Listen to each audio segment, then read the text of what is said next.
You hold Dick Mullen and the mistaken identity. The brittle paperback feels fragile to the touch.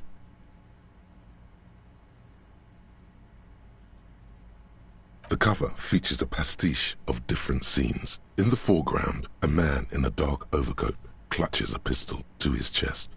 Rising up behind him are two silhouettes wrapped in a passionate embrace. The tagline reads, "Detective Dick Mullen must prove his innocence after an old friend is murdered by someone who looks just like Dick Mullen." That seems to sum up the premise nicely. Needless to say, it violates nearly every RCM regulation for a detective to investigate a murder in which he is a suspect. Are you really reading that, detective?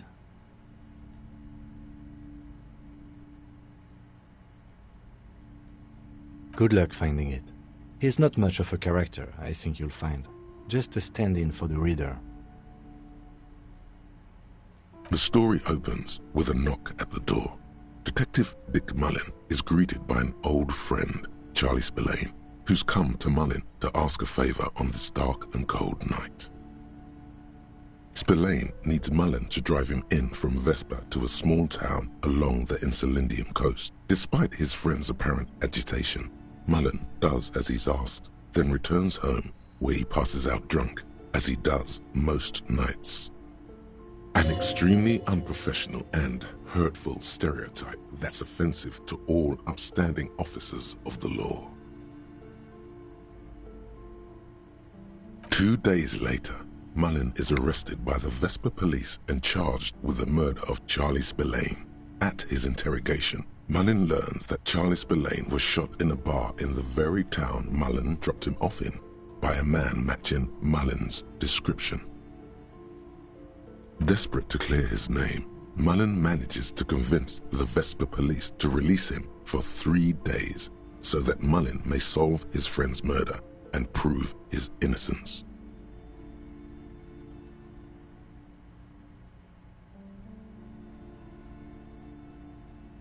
What's the matter, detective?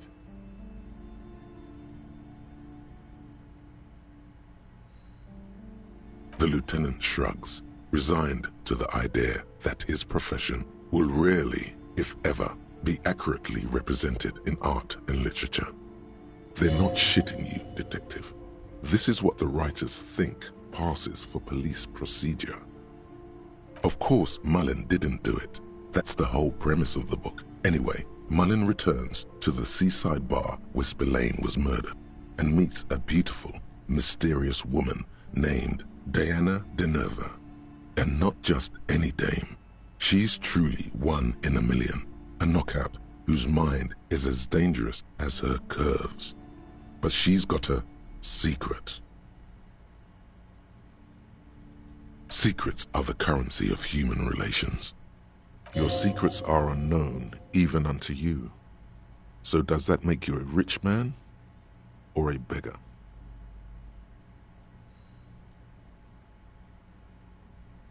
Deneuve reveals that she was Spillane's lover and that he was mixed up with a local amphetamine smuggling operation.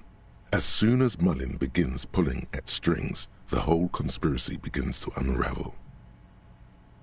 Not only is the local police captain in on the amphetamine ring, so is the son of a powerful politician and a strung-out art collector named Torvald, each of whom has his own reasons for wanting Spillane dead. Outwardly, the old police captain is a real law and order crypto-fascist, a barrel-chested man who's beaten his share of suspects to pulp. But he's also dirty and increasingly paranoid that someone's going to expose his role in the drug ring. He would certainly have the motive and the means, but the captain walks with a noticeable limp from an old war injury. Is it possible that he was able to conceal it long enough to commit the murder?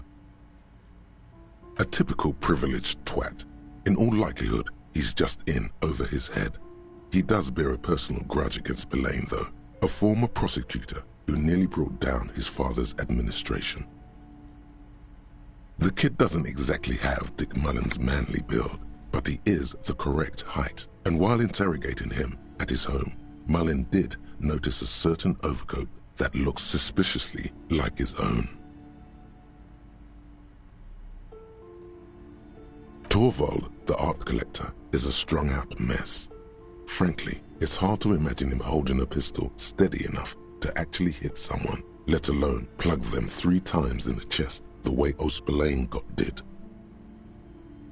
That said, Torvald and Spillane have a long history, and while interrogating him, Mullen discovers that Torvald was once involved with Diana Deneuve. Could it be that this is all over a sordid love triangle?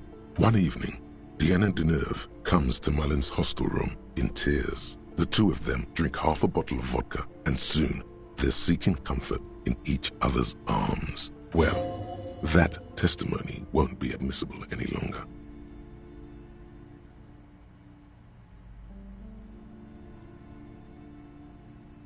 As the two lovers share a post-coital cigarette, Diana Deneuve turns to Mullen and says, "By the way, Dick, there was something else I meant to tell you.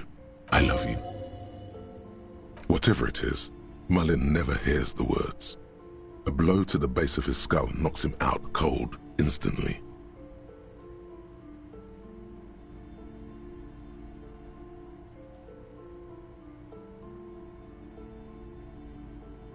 Who can you trust in this wicked, messed up world?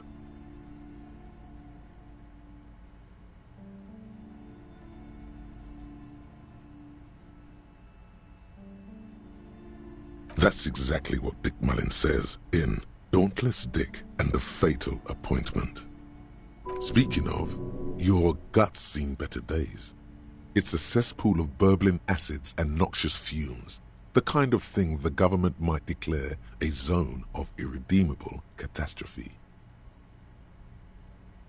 Could it be an underlying condition aggravated by years of greasy meals scarfed down between shifts, or the liters upon liters of hard liquor guzzled on an empty stomach? No point in worrying about it just now. Why don't you get back to the story? When Mullen comes to, Deneuve is dead on the hostel bed next to him. To make matters worse, his clothes are covered with her blood. Mullen trashes his blood-stained clothes and flees the hostel, knowing it's only a matter of hours before the cops discover Deneuve's body, if they haven't been tipped off already. Fleeing a crime scene, destroying evidence. Even if Detective Mullen didn't commit the murder, he should be facing years behind bars. Dick Mullen won't be sent to the clink for the sake of some legal niceties. The heat is on. If Dick Mullen can't solve both murders before the cops catch up to him, he's going away for life. Can you solve the case before the cops close in? What is it, Detective? It's a dangerous line of work, but somebody has to do it. That's why Dick Mullen never lets anyone get too close. There was never a time when he wasn't a detective. He was born a detective. For a moment, you cease to read the story on the page and see the book for what it is, a collection of brittle, cheaply printed pages held together by glue made from the hooves of horses. You won't find the answers you're looking for here, in other words. Is it really so evil, Detective? Then why are you still here?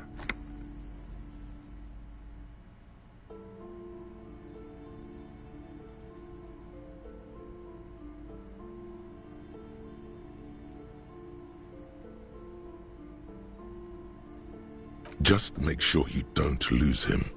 You'll not find another like him. It's true in more ways than you know. But then, what does this book know? It's just a poorly made piece of pulp garbage made to be consumed and discarded. So, who did it, Detective? Who killed Charlie Spillane and Diana Deneuve?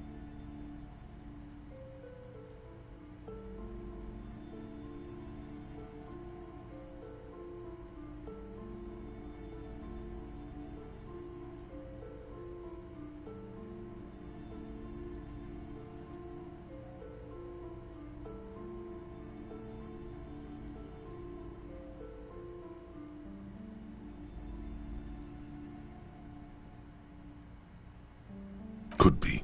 Who knows? Only one way to find out.